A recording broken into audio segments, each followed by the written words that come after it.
Bienvenidos a Masterclass. Argentina no es solo Malbec. Pero es verdad que el Malbec nos ha dado una visibilidad enorme en el mundo y pensando en Cono Sur, se la dio a Chile con su Carmener, a Uruguay con su Tanat y así nos conocen y nos representan muy bien estas cepas. Pero lo cierto es que hay un tremendo trabajo de muchos productores para traer y visibilizar otras variedades. Además porque tenemos una historia riquísima. Hay que entender que la vid llega siglo XVI a este lado del mundo. En realidad empieza por Cusco, Chile, Argentina y Santiago del Estero, mediados del año 1500. Y a partir de ahí una vitivinicultura que crece y se desarrolla en todo el país.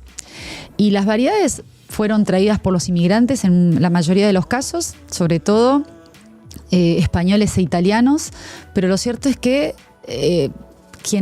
las que encontraron mejor lugar fueron las francesas, o es las que vemos, las que conocemos ahora, las que vemos, ¿no es cierto? Las que podemos reconocer en las etiquetas, de las que hablamos, de las que consumimos regularmente. Y para dar un poquito más de data, la vid sería el género, la especie es la vinífera, y de ahí surgen las variedades de uva, las distintas cepas. Por eso las llamamos variedades de la vitis vinífera. Así que así conocemos, algunas, ¿no? Decimos siempre manejamos unas 30 cepas en este lado del mundo, pero hay 10.000 y las posibilidades de ensamblarse o hacer blends entre ellas es infinito. De esto podemos seguir hablando un montón. Pero ¿qué pasa en Argentina? ¿Cuáles son las que hoy se ven más? Esas que están destacándose, que la gente busca, que reconoce, que pide. Las emblemáticas, las nuestras, ya dijimos Malbec, Torrontés serían blancas. Lo curioso es que la uva más plantada blanca en Argentina se llama Pedro Jiménez. ¿De dónde viene? De Andalucía. Así se hacen los jereces dulces. Es una variedad muy conocida ya y evidentemente llegó a Argentina de la mano de españoles. La segunda en plantación es nuestra Torrontés. Y así después llegan otras, Chardonnay, Sauvignon, otras que empiezan a sonar o que van a sonar pronto, porque realmente están dando cada vez mejores vinos. Semillón, por ejemplo. Chenin Blanc. Chenin es una cepa que viene del centro Loire, de la parte del medio, digamos, de la región del Loire en Francia, y ahí da uno de los grandes blancos franceses. Así que a veces hay que entender que las cepas, tal vez porque no las conocemos o porque no las vimos antes, no quiere decir que no sean capaces de dar extraordinarios vinos. Y ahí es donde está el enorme trabajo de los agrónomos y enólogos que entienden esto y que hacen un trabajo maravilloso en darle lugar a esas cepas. Así que yo diría que Argentina está teniendo un protagonismo mayor en variedades blancas, aliadas además totalmente con la gastronomía que está cambiando, que es más mediterránea, que es más ligera, que también se piensa en vinos para mediodía o vinos para beber solos, y de repente necesitamos esos vinos frescos, ricos y distintos. Así que en blancos tenemos un montón de posibilidades. Y en tintas, que es un país de tintos, nos conocen por eso. Comemos carne, somos un país que evidentemente los tintos han tenido un lugar especial y además del Malbec, muchos podemos decir Cabernet Sauvignon, ¿no? La reina de las uvas. En el planeta del vino, Cabernet es buscado, es querido, da origen a vinos impresionantes, tal vez de los más conocidos o más buscados. Pero antes de eso voy a comentar una que es mucho más nuestro, por lo menos lo ha sido, que es Bonarda. Es una cepa que ha sido la cepa argentina porque fue la más plantada hasta que el Malbec tomó el primer puesto, Y a esa se la llama la reina silenciosa, porque es verdad, no se habla tanto de la Bonarda. Y sin embargo, está muy bien acá porque encuentra un clima que le va perfecto. Da esa uva así como, es muy fácil de tomar, bien jugosa, carnosa, de buen volumen, de rico. O sea, las Bonardas siempre gustan y fueron la base de los que ya se llamaban hace un montón de años Borgoñas. Siempre eran un corte de Bonarda y Malbec. Tal vez en la última década una de las variedades que más sonaron fue Cabernet Franc. Ahí está, como me tomé un Cabernet, cómo me gustó el Cabernet Franc, qué rico y demás. Y bueno, sí, cepa bordelesa, que además en corte con Cabernet Sauvignon queda increíble. Otra uva para hablar, para no olvidar, para rescatar siempre y darle lugares, Merlot. Por favor, Merlot es una cepa que se sabe en el mundo da vinos increíbles, así que no podemos dejarla nunca de lado. Y bueno, a veces la comunicación, ¿no?, hace que una pareciera más importante o más atractiva que otra, pero la verdad es que tiene más que ver con el lugar, que el lugar que encuentran. El famoso terroir, ese conjunto de suelo, cepa, tierra y el factor y valor humano. Así que es encontrar el lugarcito. Después otra, Syrah, que fue muy relacionada a San Juan, lo es porque es una cepa que está plantada en esa provincia, que es la segunda de la Argentina en cantidad de hectáreas. Y bueno, también se sabe que en el mundo da bien, o sea, dan vinos de alta gama. A esto voy. Es que se puede hacer con una cepa un vino de muy alto nivel. O sea, encontrarle la forma, saber hacerla. Yo no la sabría hacer porque no soy enóloga, pero quienes saben, menos mal que están, quienes saben, darle esa importancia y poder hacer el mejor vino posible con cada variedad. Y hoy, últimamente, suena muchísimo la criolla. La criolla se llama así en Argentina, en Chile se llama País, en Estados Unidos Mission, en España Listán Prieto. Y la verdad es que es esa uva autóctona, esa uva que llega y parecía una uva un poco olvidada o del montón. Y de nuevo, ¿no?, está el protagonismo de los enólogos que, bueno, por supuesto, ingenieros, agrónomos también, y enólogos que en conjunto toman estas variedades y le encuentran la vuelta. Y a nosotros, los comunicadores o consumidores, nos llega esto y lo atractivo es estar abierto y darle ese voto de confianza al sector productivo, que dicen, bueno, mira, quiero presentarte esto porque entiendo que esto está muy bien. Entonces, por ahí el juego tiene más que ver con cuándo y con qué, ¿no? O sea, en qué momento. No por ponerle estacionalidad a los vinos, porque no la tienen, definitivamente no, pero sí un momento de consumo, con una comida, solo, con un estilo de platos o productos, y así encontrar nosotros también el mejor momento para sobre todo disfrutar de esas presencias, ¿no?, de esas etiquetas que nos empiezan a llegar. Buenas, ¿cómo les va? Mi nombre es Lucas, sommelier, egresado de la Escuela Argentina de Sommeliers. Tengo ante mí una selección de copas que la verdad armamos como para de alguna manera graficar un poquito lo que podemos encontrar desde un vajillero antiguo hasta ir a un local comercial donde puedan vender vajilla y seleccionar probablemente nuestra próxima copa o nuestro próximo set de copas. Lo que vamos a encontrar y vamos a transitar es prácticamente los formatos que podemos encontrar que nos pueden ser más útiles y algunos que pueden haber caído un poquito en desuso, pero que de alguna manera todavía están disponibles por ahí.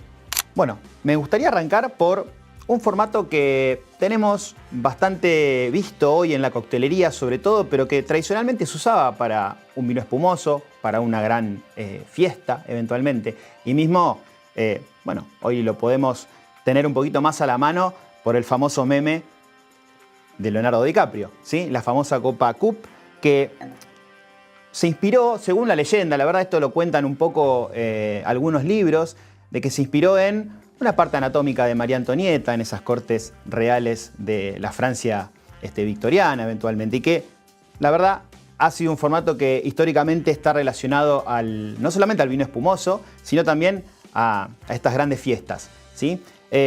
Obviamente que hoy no lo encontramos tan disponible, sí para la coctelería, es un formato súper utilizado para cócteles refrescados, eventualmente podemos encontrar algún pisco sour en un muy lindo formato como este, también por su contenido, por la capacidad que tiene la copa, pero no sé si es la mejor alternativa cuando buscamos una bebida espumosa que de alguna manera intentamos que sostenga, ¿no?, la frescura y la burbuja, sobre todo con una base tan amplia, ¿sí?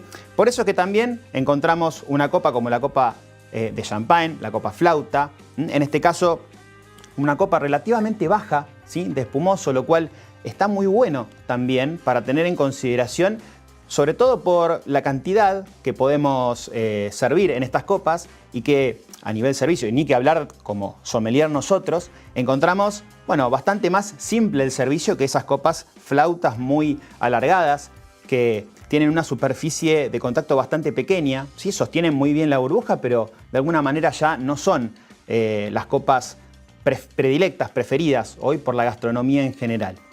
Sí, así como encontramos, bueno, un formato que de alguna manera está cayendo un poquito en desuso, pero que todavía encontramos muchísimo en casas o mismo en restaurantes y de muy buen nivel, hoy hemos ido migrando a copas más del estilo de vino blanco, ¿sí? Una copa redonda, un bowl, ¿sí?, un cáliz un poquito más redondo y que de alguna manera, como lo que tenemos acá, nos va a permitir tener un nivel de servicio acorde en cantidad, pero también una posibilidad de que este mismo líquido, este mismo vino, este espumoso, se exprese mucho mejor, ¿sí? Que a nivel aromas podamos encontrar mayor intensidad, si bien cómo se sostiene, ¿sí?, la burbuja en este tipo de copas, de alguna manera podemos debatir si es mejor o peor, pero sí lo que logramos es tener un contenido ideal para lo que es un consumo tradicional de un vino blanco espumoso, un rosado espumoso mismo, en un formato que tenemos también más acceso en general o que de alguna manera lo encontramos en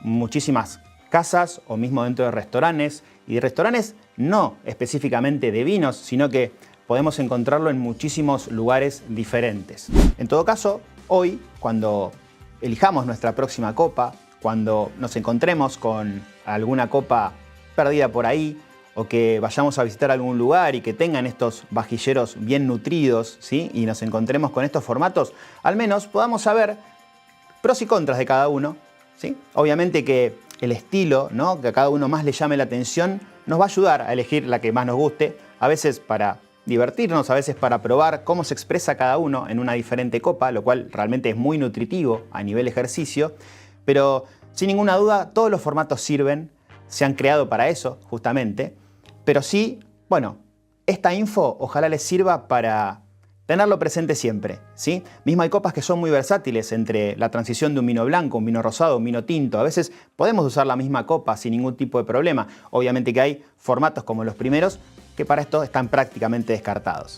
Bueno, está buenísimo poder poner en perspectiva todos estos formatos que no son probablemente novedosos, pero sí capaz no los hemos tenido nunca cerca y nos encontramos en una situación donde aparecen. Bueno, por lo menos sabemos pros y contras de cada uno.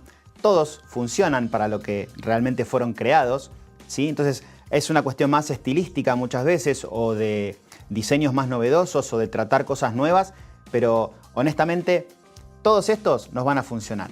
Si nos cruzamos de repente con un vajillero antiguo, o vamos o mismo a un restaurante, que hoy están muy de moda rescatar vajillas antiguas, ¿sí? En algún desarme de casas, de repente hay cristalería que termina en lugares icónicos de lo que es la ruta gastronómica en general, nos lo podemos encontrar. Y realmente es muy linda la experiencia de probar un vino en diferentes copas, diferentes formatos, a ver realmente cómo se comporta cada bebida.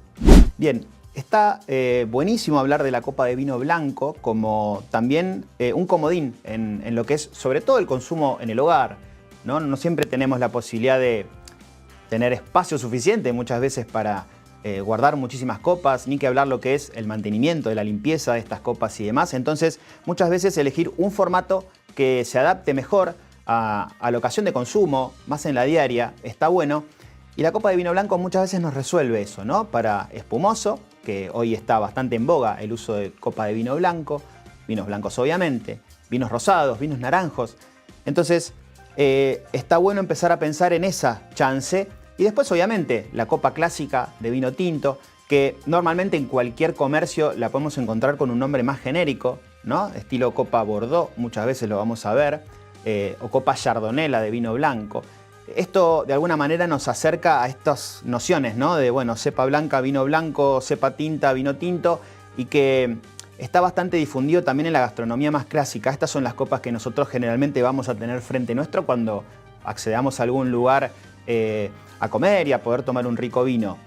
La idea es, bueno, me lo llevo para mi casa, lo llevo como un consejo, tener estos formatos. Los formatos de bowl un poquito más grande, más redonditos, ¿sí?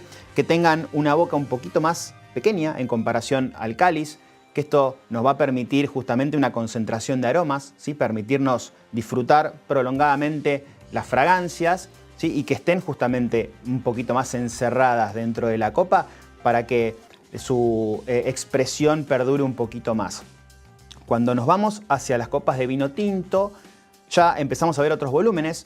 Imagínense la situación de servir un vino blanco y un vino tinto, las temperaturas de servicio, las cantidades, jugar contra la temperatura ambiente. Esto es justamente lo que de alguna manera justifica, ¿sí? El tamaño de una y de otra. Cuando hablamos de vinos tintos, en este caso una copa clásica que podríamos llamar copa estilo Bordeaux, esto puede tener otros nombres obviamente, pero sí de alguna manera es lo más instalado. Estamos hablando de un cáliz un poco más grande, con una superficie de contacto del vino, con el oxígeno un poquito mayor.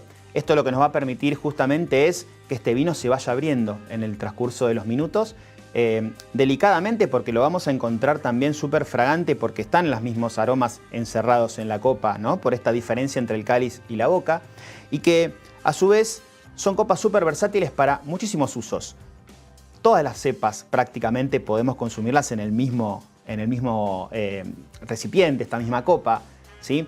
Obviamente que en la historia encontramos grandes trabajadores del vidrio y el cristal que han elaborado a partir de este acercamiento con el vino copas específicas para cada varietal. La verdad es que tienen sentido desde la práctica muchas veces, probablemente no hay un aval científico para todo esto. Sí, lo que podemos encontrar es una explicación que tiene mucho que ver con la experiencia. Y eso, obviamente, tómalo, déjalo, la experiencia es de cada uno, pero sí tienen sentido. Un simple dato como para también de alguna manera graficar esto del porqué los formatos diferentes. Una copa con una boca más angosta, ¿sí? Más pequeña, podríamos decir una copa de vino blanco, una copa de champagne o vino espumoso. Lo que nos va a de alguna manera exigir es que al momento del consumo, al momento de llevarla a la boca, cerremos un poco más la boca y el impacto del vino sea sobre todo en la parte anterior, ¿sí? Más cercano a la punta de la lengua, y que después el recorrido sea un poco más largo, ¿sí? Desde la punta de la lengua hacia atrás. En cambio, las copas de vino tinto, en general, con una boca un poco más ancha, nos pueden permitir que ese vino tenga un trayecto diferente, que el impacto sea en otro lugar, porque abrimos un poco más la boca. En general, los podemos llegar a encontrar como vinos que impactan más en el medio, ¿sí? Que de alguna manera se ensanchan y que justamente todo eso logra un impacto diferente. Y a su vez, dentro de las copas de vino tinto, podemos ver muchas veces, si salimos a investigar esto de la copa y la cepa, las copas de Pinot Noir son un poco más amplias, las de Bordeaux tienen un cáliz bastante robusto, pero también un poco más alto, ¿sí? O mismo otros formatos que de alguna manera retienen diferente el caudal aromático. Entonces todo esto tiene que ver un poco también con estos formatos nuevos, con esta idea de estas grandes marcas de alguna manera de acercarnos a una experiencia de degustación diferente. Tenemos copas que son súper interesantes también desde el formato, como este estilo que es Copa Brunello se llama. Técnicamente Brunello es un vino con denominación de origen italiano y que esta forma más cónica hacia abajo nos da también, y para los sommeliers justamente ideal, pues nos marca bastante bien dónde está el ecuador de esta copa, ¿no? No solamente la parte más ancha del cáliz, que es donde más oxigenación vamos a tener en general, ¿no? Más intercambio entre el oxígeno y en contacto con el vino, sino que también nos da un poco, ¿no? Este horizonte hasta dónde tenemos que servir, que muchas veces es un tema, ¿no? En el servicio del sommelier en general o un servicio de vino, si somos anfitriones en casa, bueno, a veces esta idea de hasta dónde servir, esto del ecuador, ¿no? El punto más ancho, digamos, de la copa, nos da como justamente esa referencia. Acá está solito, acá está directamente puesto desde el formato y que muchas veces es, bueno, algo que agradecemos, ¿no? O sea, muy para adentro, claramente, pero sí está muy bueno considerar estos formatos para vinos tintos que tienen una expresión aromática muy interesante. Esta copa es justamente bastante grande, entonces el nivel de servicio termina siendo una copa bastante generosa, aunque no lo parezca. Y sí tenemos el gran beneficio de tener muchísima superficie de contacto con el oxígeno y muchas de estos vinos se consumen con algo de tiempo en su botella, ¿no? Vinos guardados durante bastante tiempo. Y este solo ejercicio de servirlo en una copa distintiva que tiene de alguna manera su origen, ¿sí? En determinado lugar, el mismo lugar de la denominación y mismo pensadas para este determinado tipo de vino, bueno, nos generan esto, ¿no? Una experiencia más acorde, nos permiten oxigenar mejor el vino, de alguna manera obviamente con la ansiedad que tenemos que cortar, porque claramente son vinos que necesitan ese tiempito más, pero sí van a ir cambiando en el momento de la degustación, desde la primera nariz y el primer sorbito de vino hasta el final. Entonces, está bueno considerarlo, es una copa que estilísticamente es muy bonita aparte, pero tiene esta finalidad, ¿sí? De repente tengo estos vinos que quiero, bueno, de alguna manera darle como un golpecito de oxígeno un poquito más rápido. Este tipo de copas sirven, una copa más amplia también sirve. Ya hablaremos en otro momento de las diferencias entre decantar y trasvasar, pero sí hay quienes están convencidísimos de que el mejor decanter es la copa. Quiero dejar para lo último, no porque tenga menos importancia, pero sí un formato que está muy de moda últimamente, que es, bueno, estas copas estilo sin tallo, podríamos decir, ¿sí?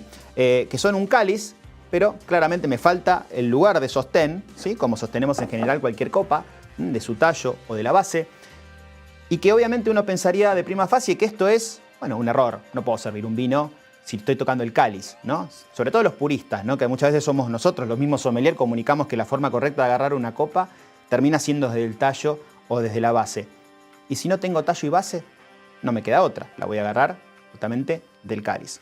Esto es una copa que estamos viendo muchísimo y cada vez más en la gastronomía, algo mucho más descontracturado, que tiene sentido también cuando nos ponemos a pensar en el tipo de vinos que ofrecen este tipo de lugares, ¿no? Vinos más frescos, que normalmente estarían guardados en una cava y después antes del servicio, un poquito antes del servicio, un golpecito de heladera, llevarlos a una temperatura un poco más baja y que de alguna manera en estos formatos, si bien lo toco, ¿sí? Toco el cáliz, transmito el calor de la mano a la copa, bueno, en un servicio donde el vino está refrescado, donde el vino tiene unos graditos menos, bueno, tiene como también bastante sentido de que pueda aparecer algo de esto. Obviamente puedo tener esto en mi casa como copa de agua, como copa de vino, ocasional o no, pero claramente es un formato que lo vamos a encontrar cada vez más, es súper bonito aparte, y que realmente nos puede salvar de varias situaciones de consumo descontracturadas. Invito a mis amigos, a mi pareja, a mi familia, y de repente puedo tomar el vino, quien desee tomar vino, puedo tomar agua, más allá de que siempre nosotros recomendamos, ¿no? Una de vino, una de agua, podemos usar la misma copa, no pasa nada. Hasta aquí llegó la parte copas, que es bastante interesante, es muy amplio también, la verdad que daría para varias masterclass. En este caso, sí quisiera terminar con una idea y ponderar lo que es la limpieza de las copas, el faginado, ¿sí? Estas copas relucientes tienen también el sentido de haber pasado por una limpieza bastante profunda, aparte de lo que es la limpieza tradicional, con agua, con algún tipo de detergente o jabón, sino con una especie de pulido, si así queremos decirlo, ¿sí? O una limpieza más profunda con partes de agua y alcohol, más algún eventualmente trapo, servilleta que no nos impregne esa pelusa, o mismo papel, ¿sí? Una buena servilleta de papel nos va a ayudar justamente a sacar todo este brillo delante, eliminar cualquier partícula que pueda haber quedado después del lavado, ¿sí? Y estar súper disponibles para cualquiera sea el vino, respetarlo en su composición y degustarlo como corresponde de la mejor manera. Espero que toda esta información haya sido de utilidad, que adopten algunos tips, que elijan su próxima copa y obviamente que tengan la mejor experiencia de degustación posible. Continuamos con Masterclass. Bueno, mucho para decir sobre una categoría que cada vez tiene más protagonismo en nuestro país y diría yo en el mundo, porque bueno, porque está entrando en propuestas de menús, en restaurantes, la gente conoce un poco más. Salió ya de la estacionalidad de fiestas de fin de año, aniversarios, celebraciones y demás, para empezar a ubicarla en cualquier momento, cuando tenemos ganas, cuando Napoleón decía, merecido en la victoria, necesario en la derrota, y elegí ese vino y lo usaba de valija diplomática, como tantos otros personajes de la historia del vino que se enamoraron de estos vinos que tienen carbónico. Así que vamos a empezar a decir por qué tienen carbónico, cómo se hace un vino espumoso. Entonces, para ir un poquito a la elaboración y explicar, dar algo de teoría, se parte de uno o varios vinos, porque acá gran parte de la magia es la cantidad de vinos base que se llaman, que son los vinos que integran ese primer vino, que después pasa a una segunda fermentación, que puede ser en tanque o en botella. Ahí hablamos de métodos. Método tradicional, que es el de segunda fermentación en botella, es donde justamente se agrega en las botellas algo que se llama licor de tiraje, que consiste en azúcar y levaduras. Esto genera, aparte de un poquito más de alcohol, desprendimiento de gas carbónico. Cuando eso sucede en un recipiente cerrado, como puede ser una botella, el gas queda retenido. Entonces, la categoría de vinos espumosos siempre refiere a vinos que logran el carbónico, el gas, naturalmente. Bueno, con un poco de ayuda, ¿no? Porque ahí interviene, por supuesto, el enólogo que agrega este licor de tiraje que permite esa segunda fermentación, en este caso en botella. Perfectamente puede ser en tanque, es una práctica muy común en Argentina y ese se llama método Charmat. Y como ha sucedido en tantas otras cosas, esto es producto de una casualidad, una de las buenas.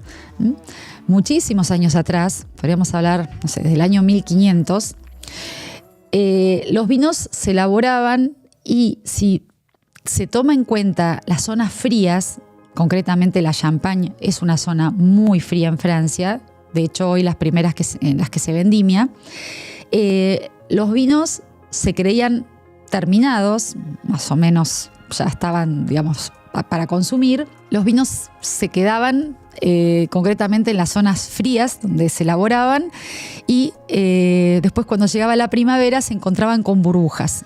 Esto en un tiempo se le atribuía a los dioses. Después, mucho después llegó Pasteur y lo explicó bien. Pero básicamente, y personajes como Dom Perignon, hablando de gente importante en la historia de esta categoría de vinos, fue quien mejor entendió que pasaba algo, pero era bueno en definitiva.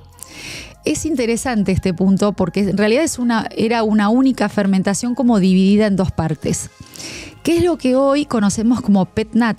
Que digamos son vinos muy actuales y que se están viendo en góndolas, que es el resultado de un vino elaborado en dos tiempos, no con una segunda fermentación intervenida, digamos, o provocada. Así que en el mundo de las burbujas hay mucho. Es interesante porque no hay un solo tipo de vino. Y algo que también nos ocupa es ver menciones, que además las podemos encontrar en la etiqueta, como las que marcan el grado de azúcar. Eso es un momento final del vino, cuando ya se terminó, cuando ya presenta carbónico, se le agrega una última adición, digamos, que es lo que se llama el licor de expedición. Nombre medio raro, pero bueno, ahí está. Tiene que ver con la cantidad de azúcar. Y así se logran categorías como Nature, Extra Brut, Dry, no sé, Demi-Sec y así. Sirve para quien le gusta un poco más seco o quien más dulce.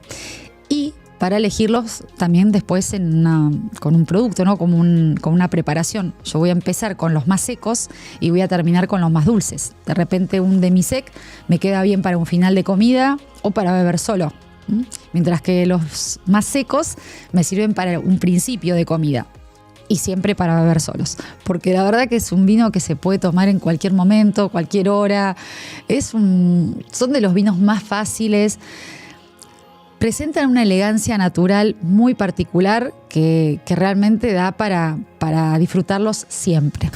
Hay 1000 temas para seguir hablando de vinos espumosos, pero uno interesante es lugares en los que donde esta categoría se destaca todavía, ¿no? Después de tanto tiempo. Como líder indiscutido, el Champagne, como región, la Champagne, como lugar de origen en Francia. Ahí se elabora únicamente método tradicional, o sea, una segunda fermentación en botella. Fueron un poco los precursores y los que hicieron que el mundo también tomara ese nombre, ¿no? Como champañas o bueno, de otras formas, pero que hacían alusión a ese lugar en el mundo. Francia también hace en otras regiones vinos espumosos con el mismo método. En algunas regiones se llama cremant y en otras espumoso en francés. Y otros países que también tomaron el método, como España, la región del norte, el Penedés, donde se elaboran los llamados cavas, y así en otros países. En Italia son muy conocidos los prosecos. Esos se elaboran con método Charmat, o sea, una segunda fermentación en tanque. Bueno, hay en Italia, por supuesto, vinos con el método tradicional también, los Franciacortas y otros.